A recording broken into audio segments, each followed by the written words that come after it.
जी, good afternoon. जो लोग live हैं एक बार कमेंट करके बताओ। जो लोग भी लाइव हैं कमेंट कर दो एक बार फटाफट।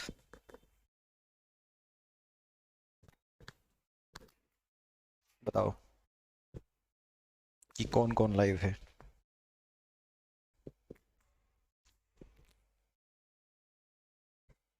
संदीप, बाकी लोग।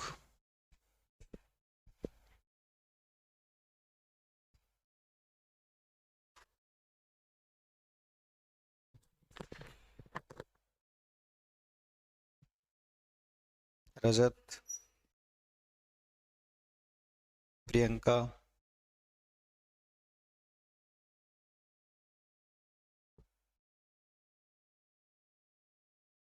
Sandeep, fine fine. चलिए, ये ओल्ड बैच है ना? क्लास नंबर क्या है ये एक बार बताएंगे आप? इस बैच में क्लास नंबर क्या है ये बताना जरा एक बार।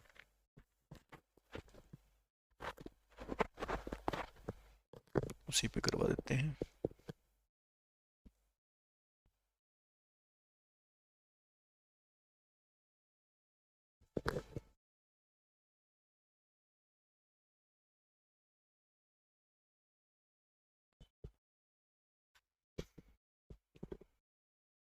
न्यू बैच 9, मौर्य काल।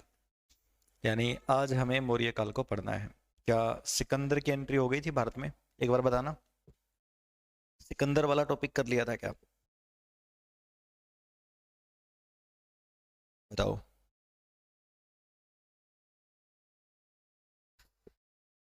कर लिया था। एंशिएंट पढ़ रहे थे जी हम।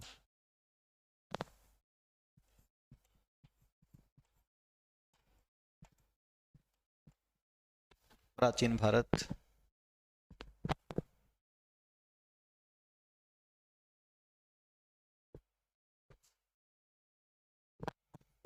बताइए जरा एक बार।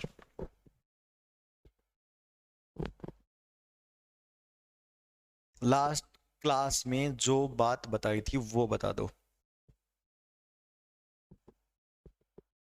लास्ट क्लास में बताई हुई बात।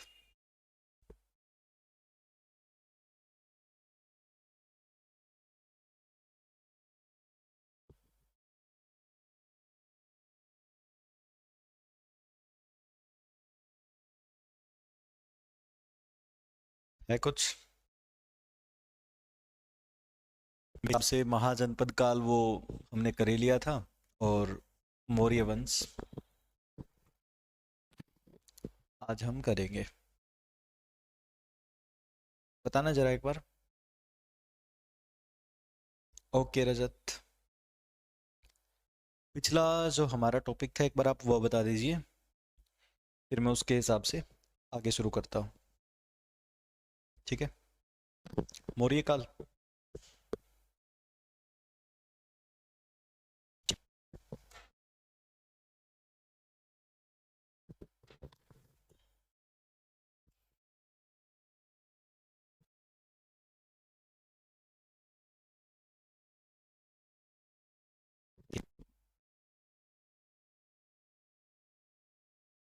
मौर्य काल। आखिर भारत अखंड भारत बन चुका था 322 बीसी में। और 185 बीसी तक ये चलेगा। पूरा देश एक हो गया था। पहले अनेक टुकड़े थे, फिर जनपद बने, फिर महाजनपद। 16 महाजनपद अलग अलग चले। 16 में सबसे शक्तिशाली था मगध। मगध का इतिहास हमने पढ़ा। फिर 16 के 16 एक हो गए और ऐसा पहली बार हुआ मौर्य काल में। यही तो हम पढ़ना है आज। देखिए जी, मौर्य काल जिसकी स्थापना चंद्रगुप्त मौर्य ने की।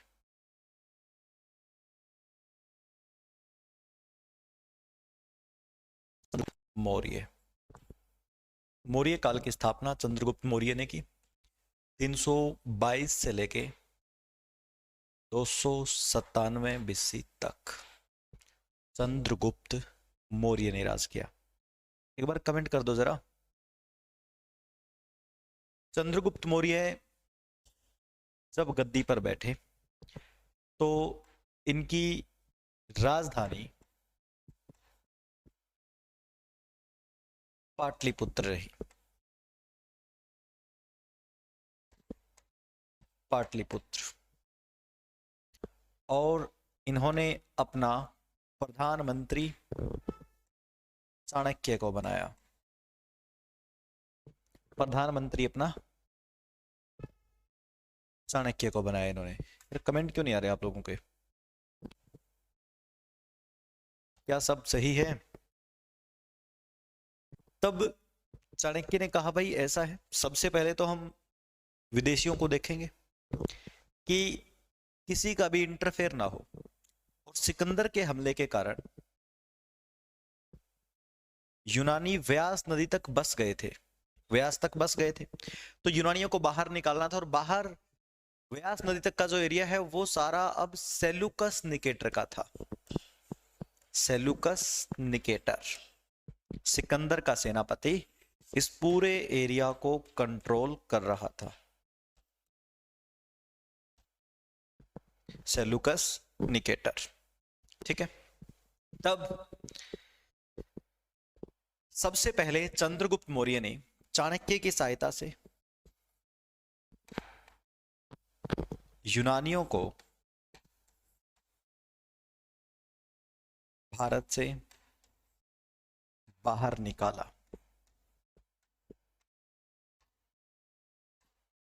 यूनानियों को भारत से बाहर निकाल फेंका जी, उखाड़ फेंका। यूनानियों को निकालने का मतलब है सेलुकस से लड़ाई करना।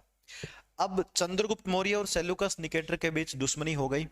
तब सेलुकस निकेटर एक बार भेष बदल के चंद्रगुप्त मौर्य के दरबार में पहुंचे कि लड़ाई हो गई, अब दोनों में गर्मा गर्मी हो गई।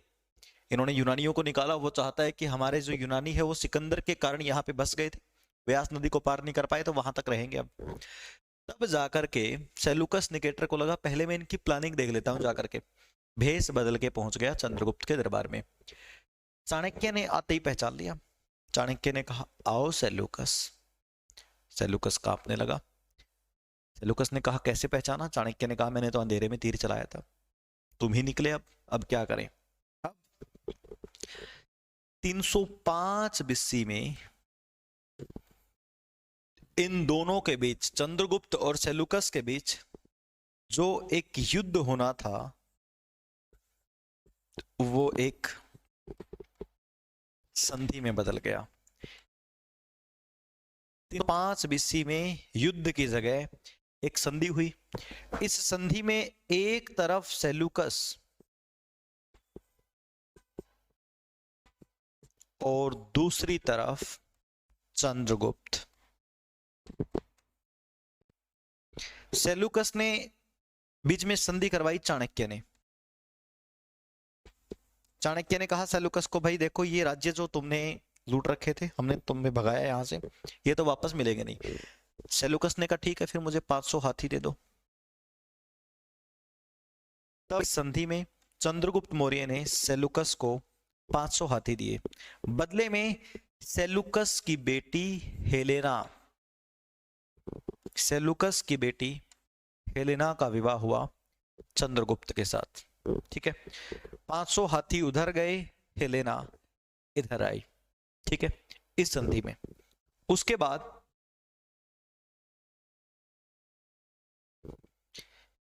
दोनों में रिश्तेदारी हो गई, समझ लो। फिर सेलुकस निकेटर ने अपने एक राजदूत को भारत में भेजा, मेगास्थनीज। मेगास्थनीज एक यूनानी राजदूत, यूनानी राजदूत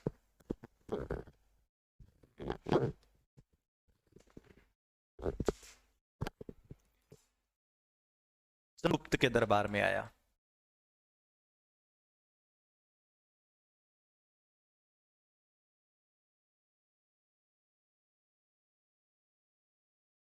एक यूनानी राजदूत, अब दोनों में लड़ाई तो है नहीं, और इस यूनानी राजदूत ने चंद्रगुप्त के दरबार में आकर एक ग्रंथ लिखा था, इंडिका।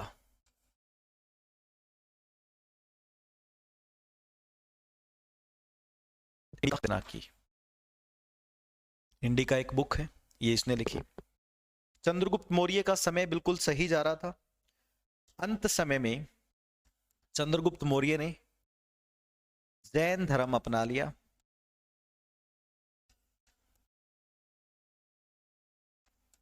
चंद्रगुप्त मौर्य ने जैन धर्म अपना लिया, और एक जगह है श्रवणबेलगोला, श्रवणबेलगोला कर्नाटक में,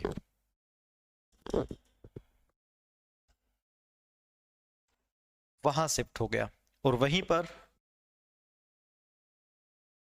सुलेखना विधि से चंद्रगुप्त मौर्य की डेथ हो गई। सुलेखना विधि का मतलब वहां इसने खाना पीना छोड़ दिया। इसको जैन धर्म की शिक्षा दी थी जैन धर्म के एक भिक्षु भद्रबाहु ने। ये भद्रबाहु के पास जाकर जैन धर्म अपना लेता है। ठीक है, समझ में आ गई बात। 297 बीसी में चंद्रगुप्त मौर्य की डेथ हो जाती है सुलेखना विधि के कारण। ठीक है, ये था जी चंद्रगुप्त मौर्य। मुझे बताएं यहां तक कोई दिक्कत है क्या?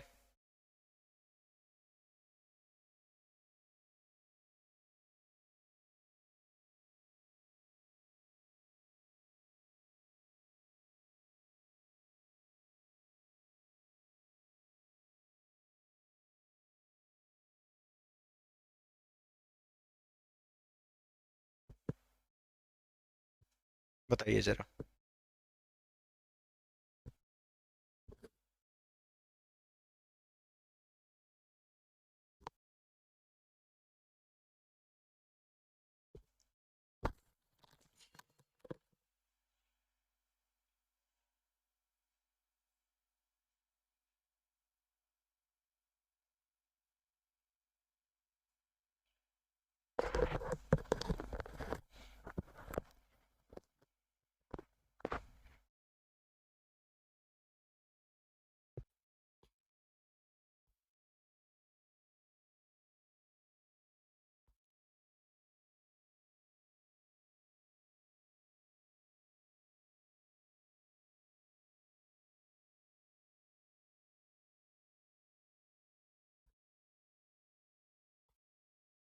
बहुत बढ़िया, लिखो सारे के सारे।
क्लियर?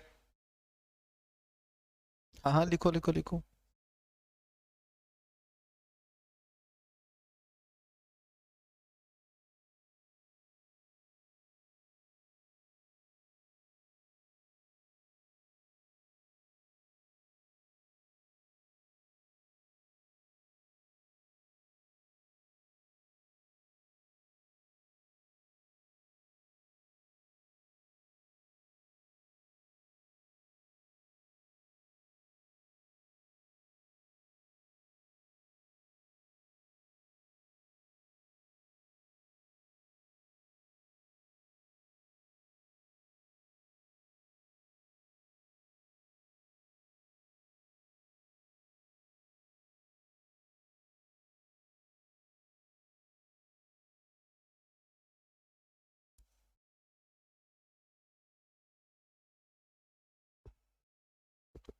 लिख लिया? बताओ यहां तक का पूरा सीन समझ में आ गया क्या? बताइए। चलिए, वेरी गुड आफ्टरनून। आगे देखिए जी। अगला शासक बनता है बिंदुसार।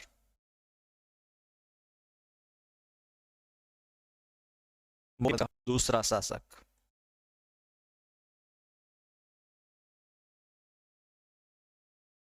बिंदुसार 297 बीसी से 273 बीसी तक बिंदुसार राज करेगा। बिंदुसार जो है उसको अमित्र घात कहा जाता है।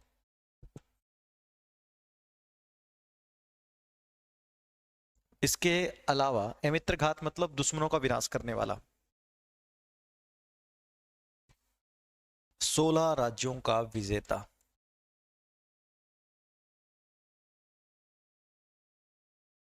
इसे कहा जाता है। बिंदुसार की बात अगर करें तो इसके 101 लड़के थे। बिंदुसार के 101 लड़के, जिनमें से 2 महान साबित हुए, एक सुसेन और एक अशोक।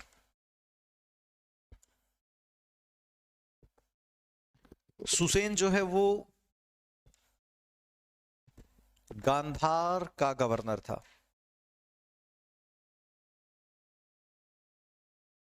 और अशोक अवंती का गवर्नर था। अशोक जो है वो अवंती का गवर्नर था। अवंती यानी उज्जैन। अवंती यानी उज्जैन। ओके, आज ही लिया है कोर्स, ठीक है जी। देखिए, तो पहले से ही मालूम था कि अशोक ही टैलेंटेड रहेगा। बिंदुसार ने राजा बिंदुसार ने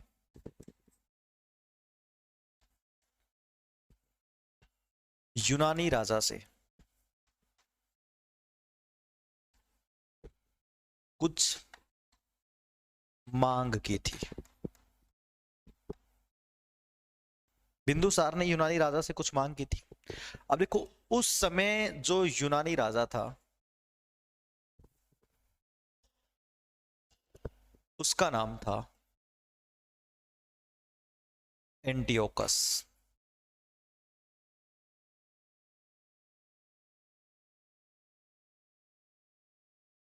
राजा, तो एंटियोकस से कुछ मांग की थी और वो मांग थी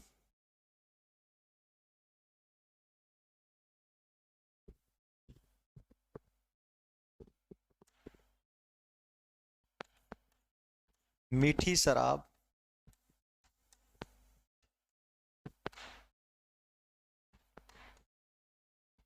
खट्टे अंजीर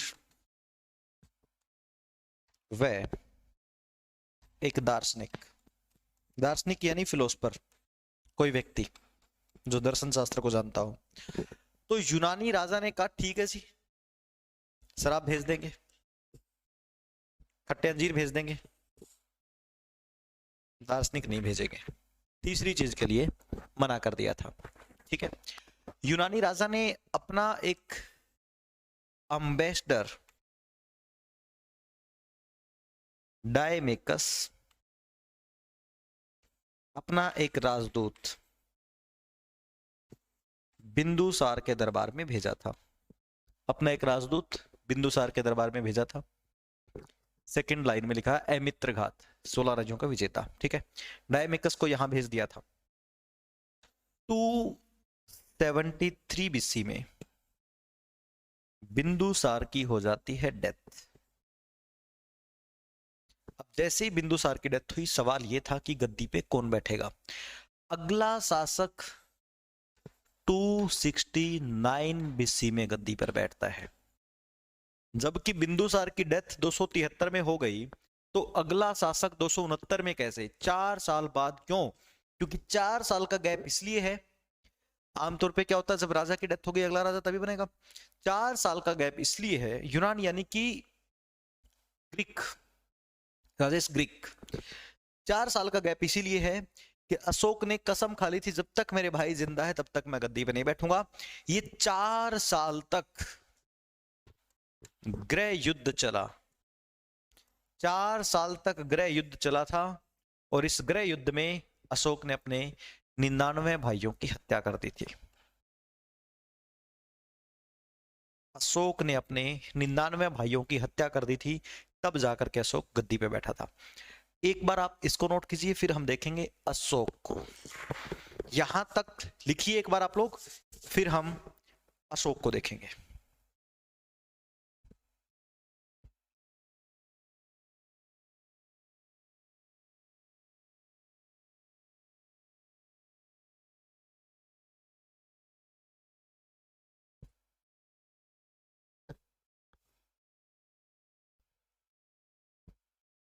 बताइए जी।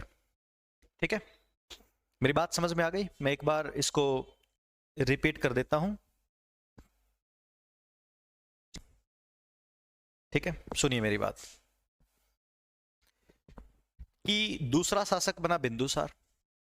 बिंदुसार ने 297 से लेकर 273 बीसी तक राज किया।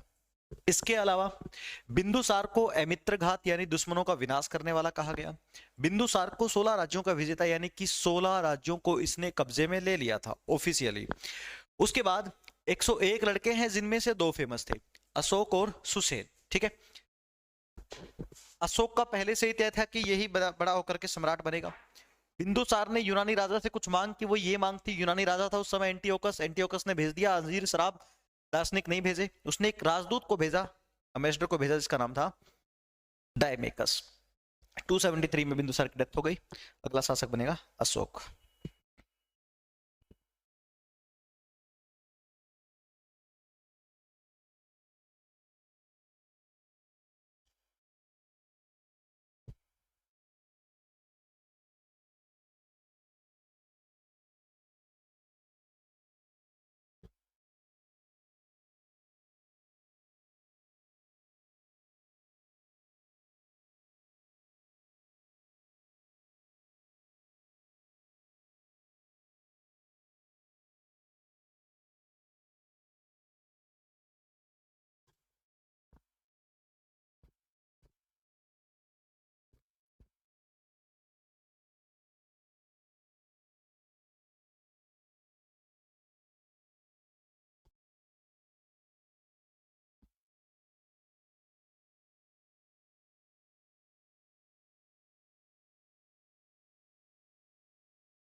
बताइए।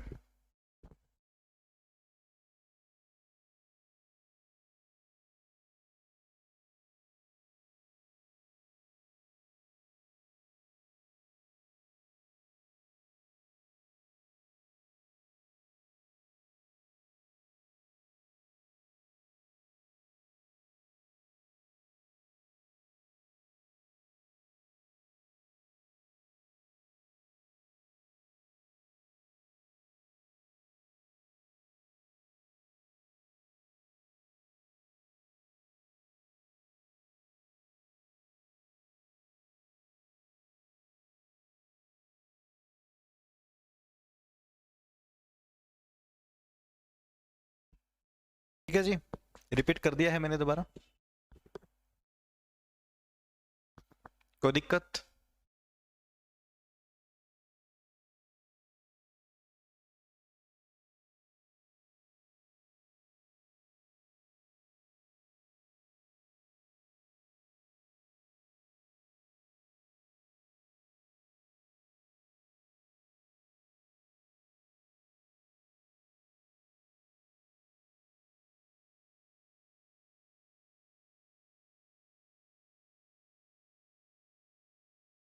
यूनानी राजा के ऊपर है एंटीयोकस। एंटीयोकस ये यूनानी राजा का नाम था।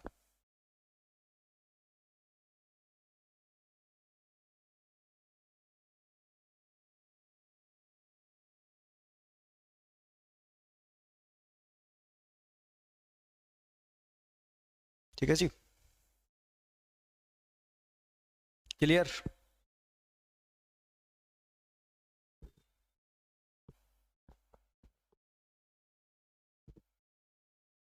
लिख लिया सब? ओके। हाँ हाँ,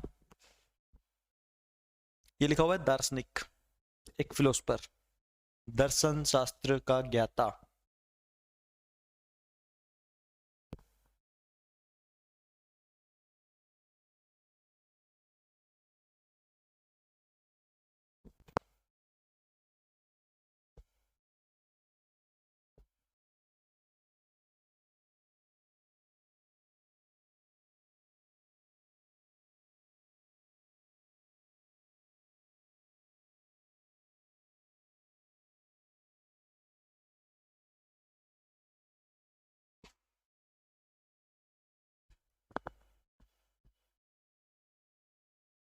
of course, take it.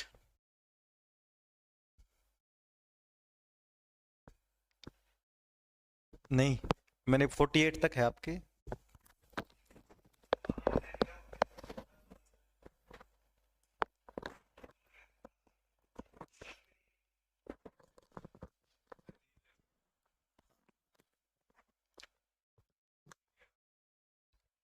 Yes,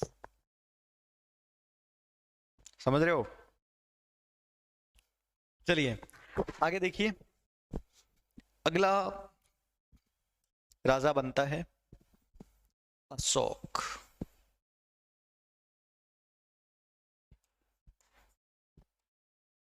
Ashok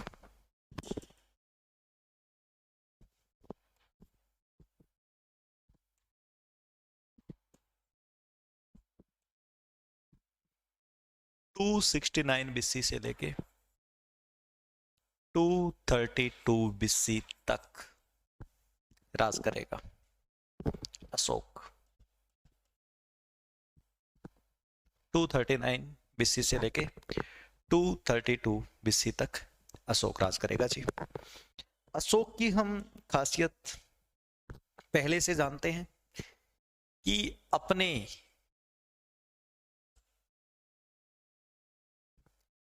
सगे 99 भाइयों की हत्या कर चुका है राजा बनने से पहले।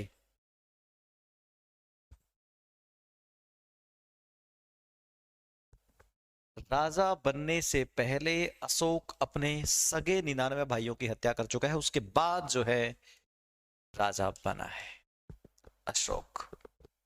अशोक को प्रियदर्शी भी कहा जाता है। अशोक का दूसरा नाम प्रियदर्शी, या फिर अशोक को अशोक वर्धन भी कहा गया है। अशोक को प्रियदर्शी या फिर अशोक वर्धन भी कहा गया है। अशोक गद्दी पर बैठा और गद्दी पे बैठते ही अशोक ने टारगेट साफ कर दिया, हमें करना है विस्तार। अशोक को साम्राज्य का विस्तार करना था और विस्तार के लिए अशोक ने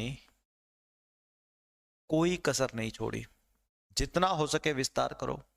और विस्तार के लिए अशोक ने अपनाई युद्ध नीति, लड़ाई करो और विस्तार करो।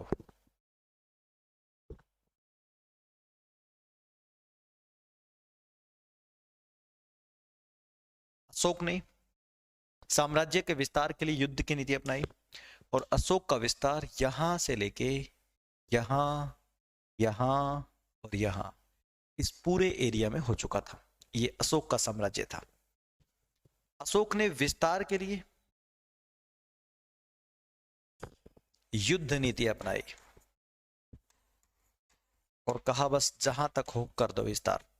अशोक का साम्राज्य बहुत अच्छे से विस्तार हो रहा था, लेकिन इसको अपने राज्याभिषेक के 8 वर्ष बाद पता लगा।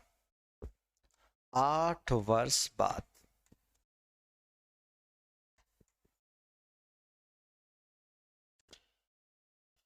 यानी कब? 261 बीसी में। गद्दी पे कब बैठा? 69 में। 8 वर्ष बाद, यानी माइनस कर दो 8। 261 बीसी में अशोक को पता लगा कि कलिंग अभी भी स्वतंत्र है, और कलिंग के लोगों ने अब तक, जी बताइए क्या?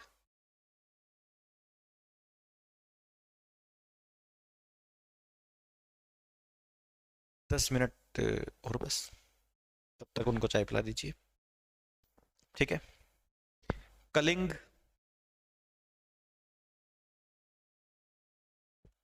पर अटैक होगा।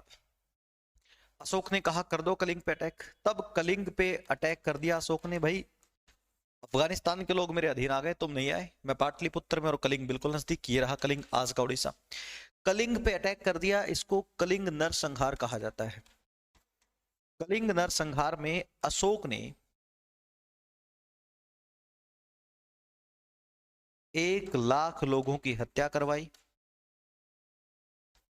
और 1.5 लाख लोग घायल हुए। कलिंग जो है वो लाल दिखाई दे रहा था। कलिंग लाल हो चुका था, बिल्कुल खून से लथपथ। तब वहां से एक बौद्ध भिक्षु गुजर रहे थे, उपगुप्त। उपगुप्त ने कलिंग को देखा और अशोक से बात की। ये हो गया जी अशोक। उपगुप्त ने कलिंग का वो दृश्य देखा और अशोक को फटकार लगाई कि जाओ देखो तुमने क्या कर दिया कलिंग में। अशोक ने जब खुद कलिंग को देखा तो अशोक का भी हृदय परिवर्तन हो गया। मैंने ये क्या कर दिया कलिंग को देखकर। तब अशोक ने प्रायश्चित किया कि बताओ गुरुजी मैं क्या करूं। उपगुप्त ने कहा बस एक ही रास्ता है, बौद्ध धर्म अपना लो। तब अशोक कलिंग हमले के बाद, उपगुप्त के कांटेक्ट में आने के बाद बौद्ध धर्म अपना लेता है जी। अशोक ने बौद्ध धर्म अपनाया। अब जब अशोक ने बौद्ध धर्म अपनाया, तब अशोक पूरी तरह बदल चुका था। अशोक ने युद्ध का त्याग कर दिया और धम्म को अपनाया। धम्म होता है प्रचार। अब युद्ध नहीं होगा, प्रचार करेंगे। अशोक ने 250 बीसी में तीसरी महासभा का आयोजन करवाया। अशोक ने अपने बच्चों को महेंद्र व संघमित्रा श्रीलंका भेजा प्रचार के लिए, बौद्ध धर्म के प्रचार के लिए। यानी अशोक के समय में बौद्ध धर्म अंतरराष्ट्रीय हो गया था जी। और संघमित्रा बनी भारत की एक पहली महिला राजदूत, जो कि श्रीलंका में गई।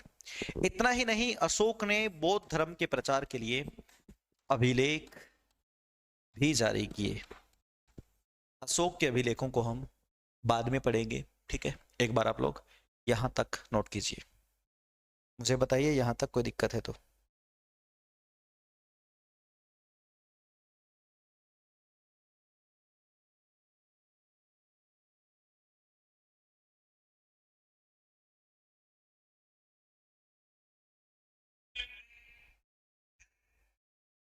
बताइए जरा।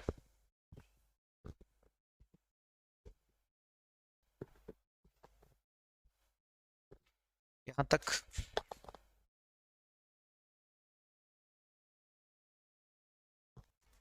कीजिएगा एक बार नोट।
डन।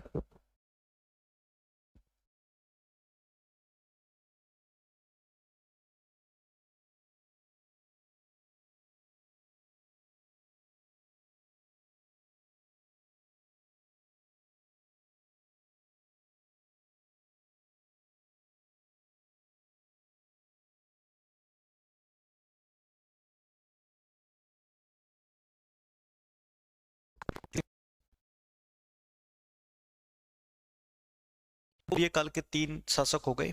अशोक के अभिलेख अपने आप में एक चैप्टर है, यानी मौर्य काल पार्ट 2 और मौर्योत्तर काल अगले लेक्चर में देखेंगे हम।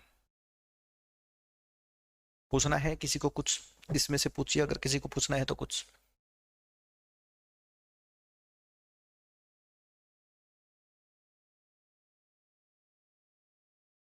बताएं।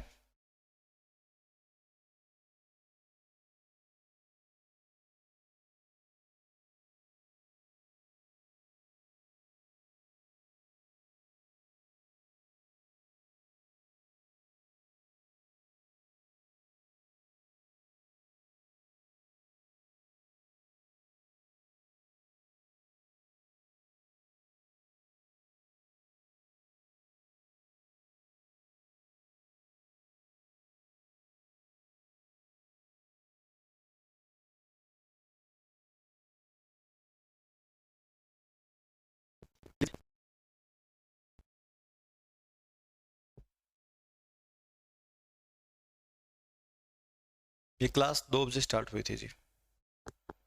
बताओ भाई, अशोक आ गया समझ में?